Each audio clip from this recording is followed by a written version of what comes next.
คณะทูตมวลชนอาเซียนก็ได้มีโอกาสได้ไปเยี่ยมยามบริษัท BYD ที่ตั้งอยู่ซางโจวคือนานภาคกลางของประเทศจีนบริษัท BYD เป็นบริษัทผลิตรถไฟฟ้าหรือว่ารถไฮบริดบวกไฟฟ้าคู่แข่งหลักๆก็แม่น Tesla และก็5บริษัทสตาร์ทอัพของประเทศจีน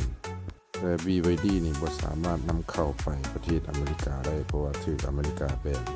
แต่ว่าจุดได้เปรียบของบริษัท BYD ก็แม่นผลิตแบตเตอรี่เองได้หมดทุกอย่างเนาะ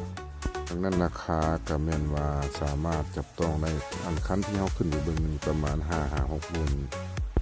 ดอลลาร์คันตกประเทศลาวก็สิแม่นคูณไปอีก3ให้ทายแต่รถที่เพิ่นผลิตเนาะแต่ว่าขั้นตอนการผลิตเพิ่นห้ามทายเพิ่นว่าทายได้แต่ว่าห้ามเอาลงโซเชียลว่าคู่แข่งเพิ่นหลายโอเคเป็นยังไงก็ฝากกดไลค์กดแชร์เนาะ FC เฮาฝากเอามาได้แต่เท่านี้เด้อ